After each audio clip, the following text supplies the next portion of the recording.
Hello students, myself Dr. Lata Ganashamnani, very happy and delighted today to present the second session of Follow the Monkey.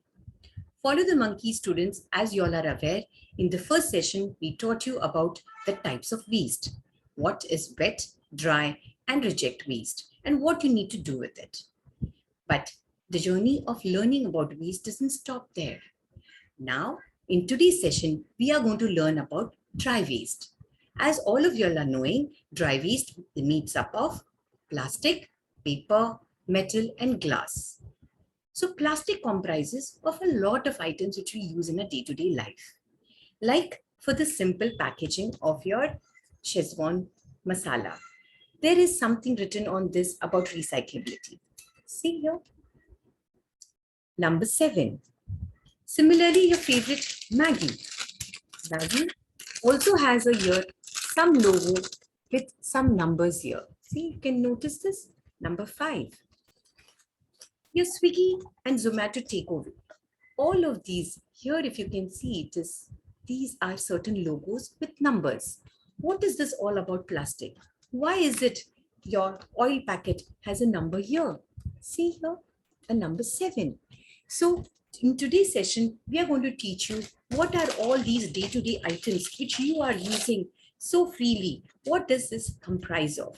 Even your drinking water bottle, the thumbs up cans, all of them have some numbers, like in this case as well. Can you see that? A triangle with a number. Aren't you all interested to know what all is this all about? Great. So let's start with today's session on Know Your Plastics.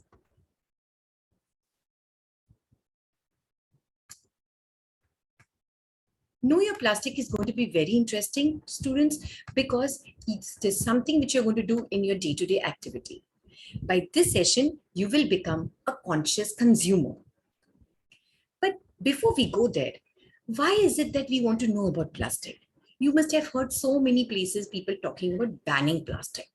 With this small video, let us understand why plastic has to be handled carefully.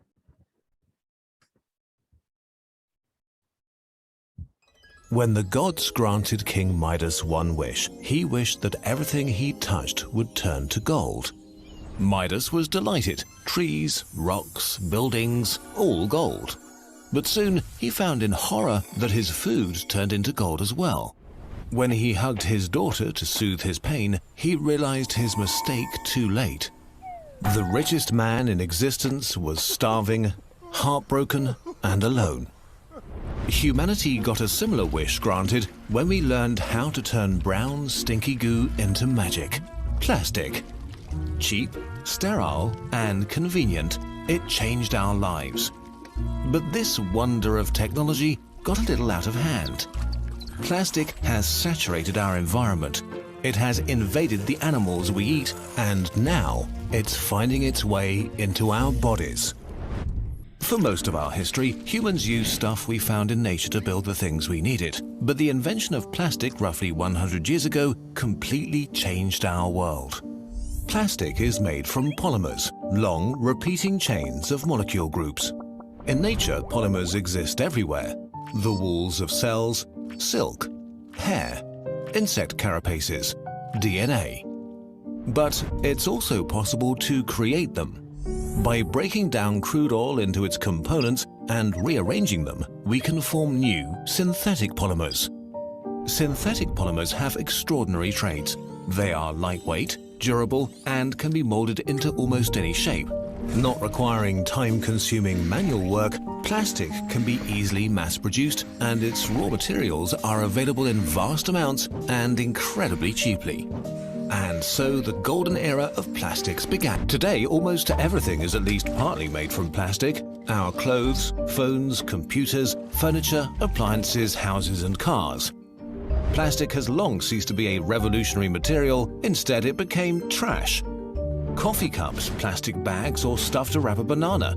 We don't think about this fact a lot. Plastic just appears and goes away. Unfortunately, it doesn't. Since synthetic polymers are so durable, plastic takes between 500 and 1,000 years to break down. But somehow, we collectively decided to use this super tough material for things meant to be thrown away. 40% of plastics are used for packaging.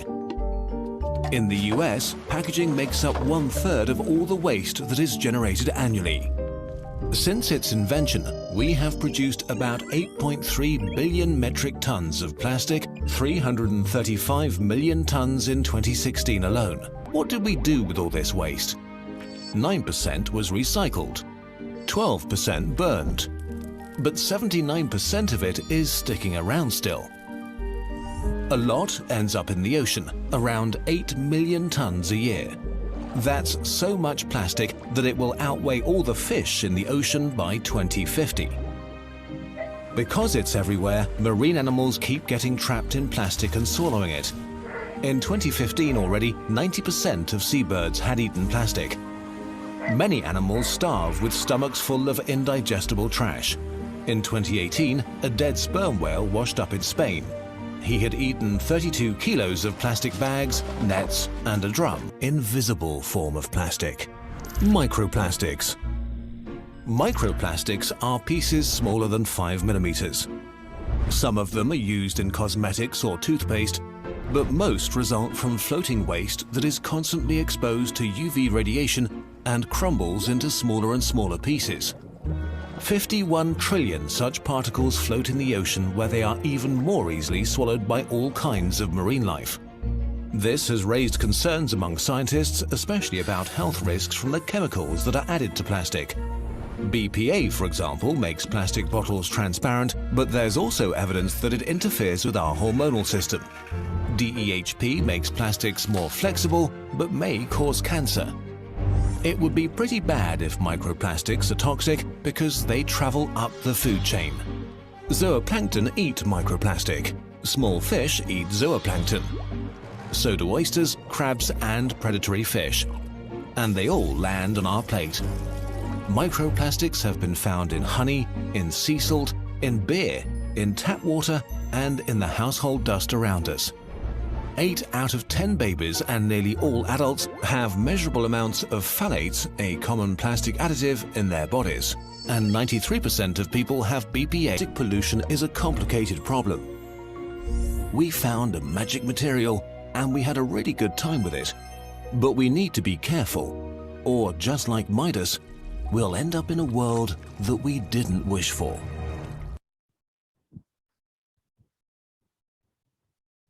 So, do you all agree? Don't we have to use this magic material wisely? Okay, now all of y'all have understood what is plastic and what is the menace around it. Let's play a small game to see how each of y'all think that you should be able to manage this problem smartly. So when I say how to manage this problem, let's play a small game. You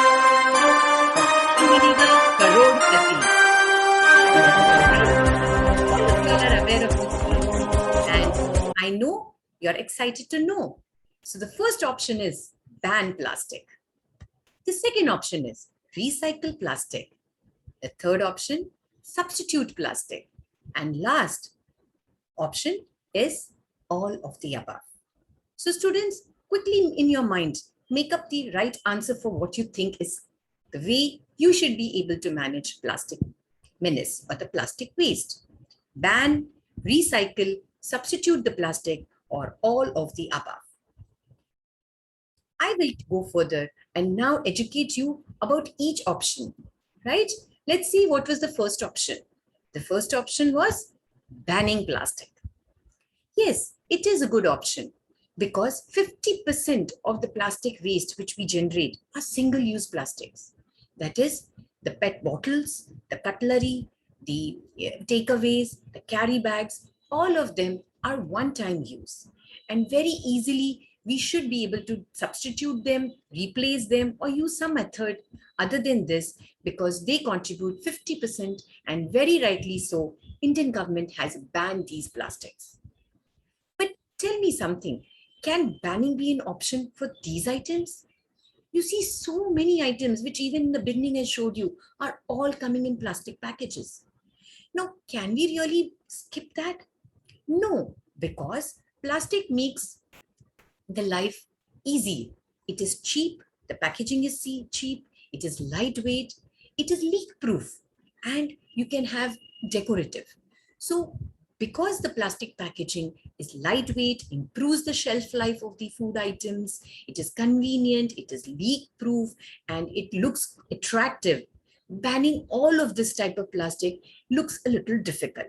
So the first option of banning plastic is not the right answer, because it's not possible that we can ban everything. Let's look at the second option. And the second option was recycling. Hooray, it's a great name, recycle. Everybody loves to say, I want to recycle. But do we really understand what recycling means? Let's try to see a little more deeper into what is recycling. When we see recycling, India claims that 60% of its plastic waste, it is recycling. But I am saying, what about the remaining 40%? It's not going for recycling. So we need to understand more clearly. Now, in the beginning, I had showed you all those marks, 3, 4, 5. Remember? Now, these marks indicate the type of plastic packaging.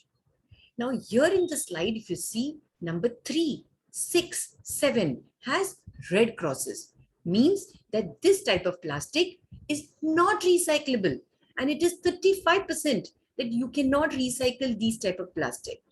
The 4 and 5 with the yellow bar are difficult to recycle, and they contribute 40% of the plastic packaging. Only 1 and 2 is recyclable. So 25% is what you can actually recycle. So you can imagine how when we say recycling, it actually means very less amount can be recycled. The next thing which I want to teach you about recycling is, what do you mean by recycling? Recycling means you minimize the environmental damage.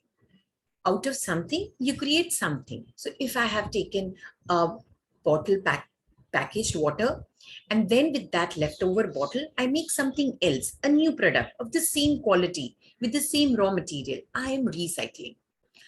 The problem with plastic is it cannot be recycled completely.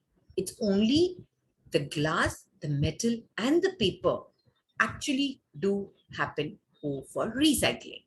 So what happens to plastic then?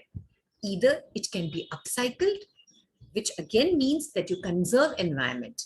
You create a new product, and this time the product is as good as the earlier product, or in fact even better, and you use the same material. So upcycling is an option with plastic, and many a time you'll end up doing it. So you can take a can of plastic. After you've consumed food items from it, you can make it into a decorative lampshade or a pen stand. That's what is upcycling. But most of the time, what happens to the plastic is downcycling. In downcycling also, you prevent damage to the environment, you create a new product. But sadly, the new product is of not the same quality and strength as the earlier product. Also, you use the same material. Most of the time, the plastic which will go for recycling undergoes downcycling. To give you a small example, if you have seen the jerseys the Indian team players in cricket wear, their t-shirts are made out of plastic, recycled plastic. So the PET bottles are underground, go degradation, and fibers are made. These fibers are used to make the t-shirt. It is a type of downcycling. So to summarize, a packaged water bottle can undergo a recycling, can undergo a upcycling, and undergo a downcycling. Majority of a plastic undergoes downcycling. Now, that was the second option of recycling. The third option which we gave you was of substituting plastic. And for that, I think we have to go to our olden times.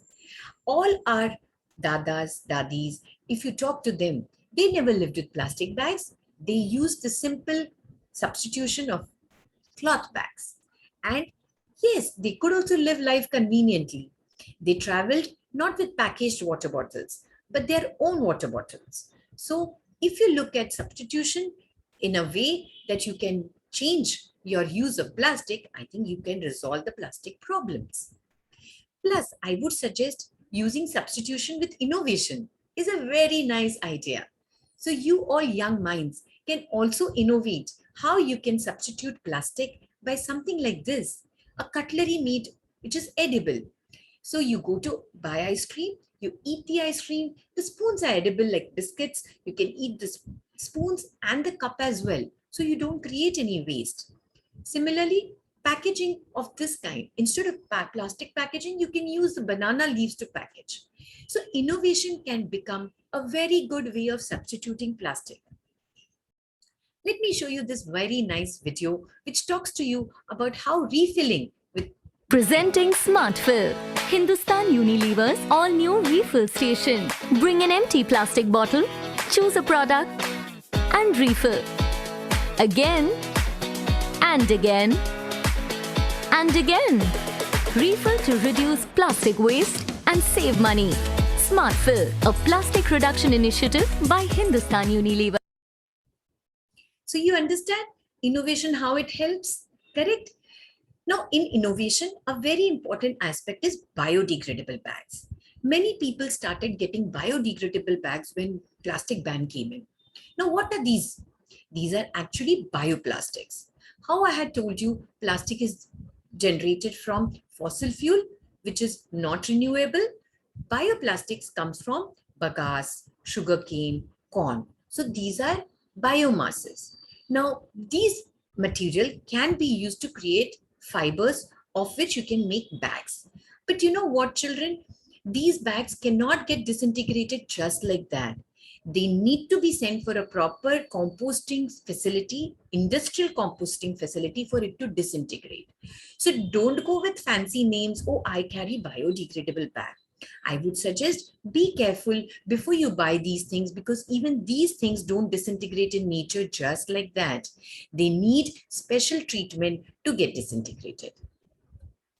So what is the last answer? All of the above.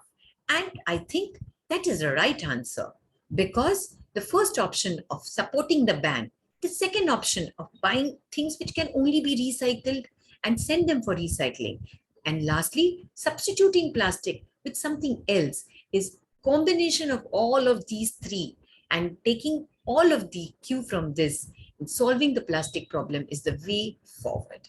So now all of you all know that to manage your plastic problem, you need to do all of these three. But before we go further, we need to understand a plastic a little more in detail. What is the chemistry behind plastic?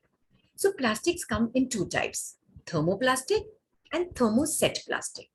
The difference between them is one melts and the other burns. The thermoplastic actually melts and can be remolded, hence it can be recycled. But the thermoset, which is what the switches, your electricity boards, the fan buttons, they are all thermoset plastic. If you try to heat them up, they don't melt, they burn. So you cannot recycle them.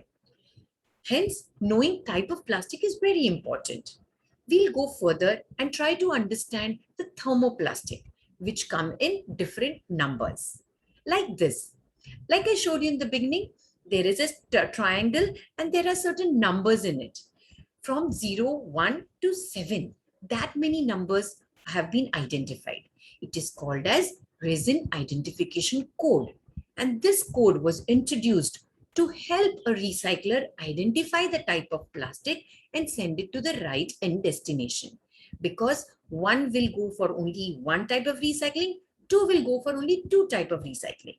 Hence, we needed to separate all the plastics into their categories. Are you excited to know 1 to 7, what are the different types? Great. Without spending more time, let me take you to the first one.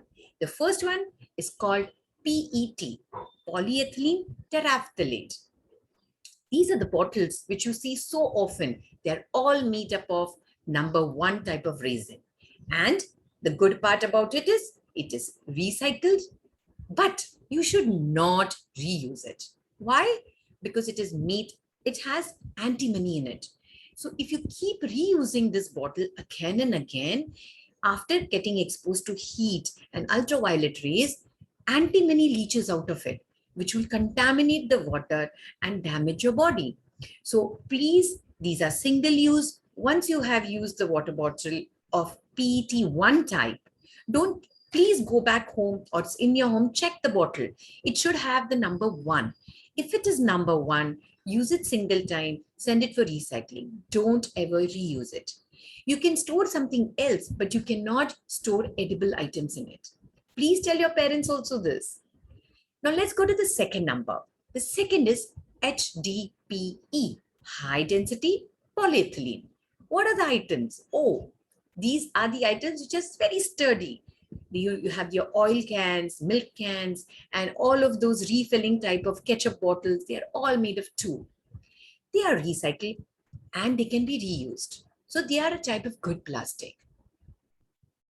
Then number 3 is PVC, polyvinyl chloride.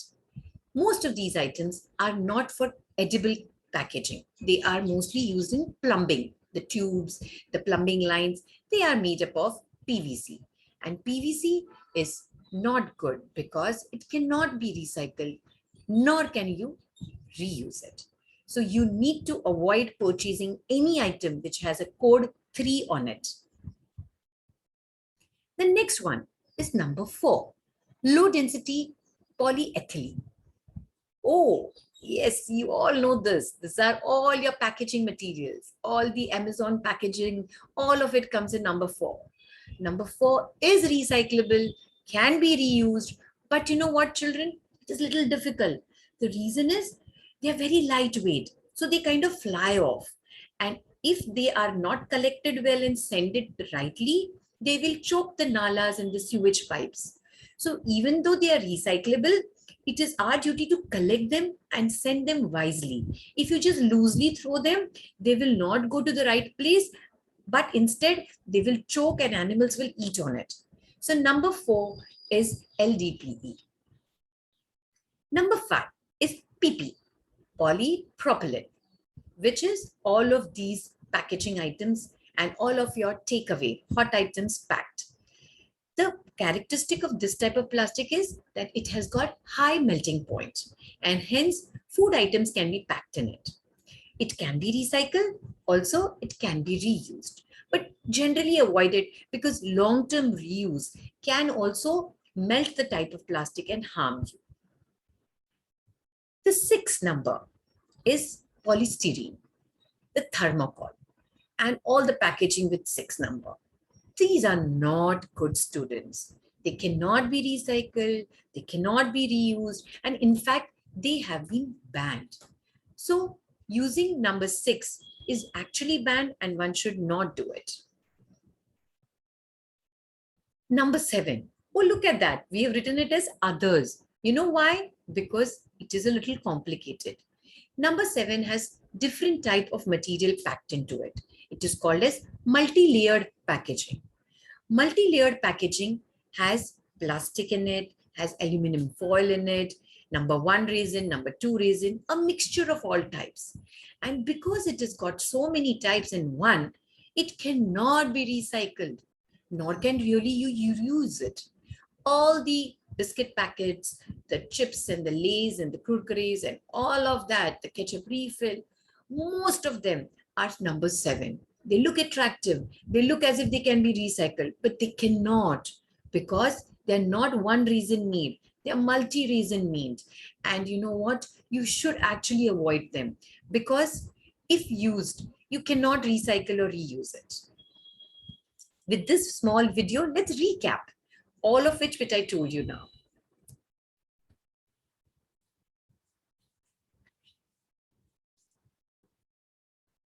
So, children, now I have told you about what is recycling and how it happens. So, plastic recycling happens through a lot of efforts. After identification of the codes, we need to segregate them, we need to clean, wash, remove the contaminants, and then after melting, send it for recycling. But what happens to those which cannot be recycled? I told you many things which cannot be recycled. Either you send it for co-processing, or else you make biofuel out of it, or you make tiles out of it. Because you cannot make another item out of it.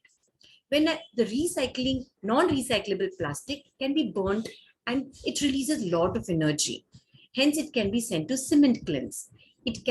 Oil can be extracted out of it. or you can make construction items like tiles and rooftops with these items. So in short, when you see no code, please don't purchase. If you see biodegradable bags, be careful. Be smart and buy it. If you see this type of bags, don't purchase because they are not cloth bags. They are from non-woven polypropylene and they are not biodegradable. They cannot be recycled. Always say yes to good plastic and always say no to the plastic which cannot be recycled. So your personal mantra should be substitution, reduce the plastic waste, reuse by choosing the right plastic. And even then, if you are left behind, send it responsibly for recycling. So congratulations. Today, you have become a conscious buyer, a responsible user, and a smart plastic consumer. Don't leave it with you. Think about recycling and spread the news. If all of you all remember, in school, we used to do this MLP collection, multi-layered packaging collection. Remember? All of you all used to collect from your homes and get them. Soon, when the school reopens, we are going to start this drive again. So today's lecture, after you have heard, let's educate and inspire. I will leave you with a small DIY, which you should do as a project. Look at this. Take an A3 chart paper or an A4, put the codes which I have taught you, 1, 2, 3, 4, all of them, put items on it and use this chart to educate your friends, your families, and all of y'all. How I told you all today, please share this with them. Watch this, how I have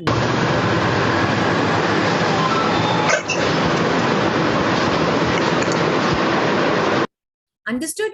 So I'm happy that you have learned so many things today and you're going to prepare this. You're going to tell them what is good plastic, what is bad plastic. When you go shopping with your parents, you're going to educate them that, you know what, instead of taking refill packs, let's take glass bottle, let's take metal bottles. So small steps if you take, the plastic problem can easily resolve.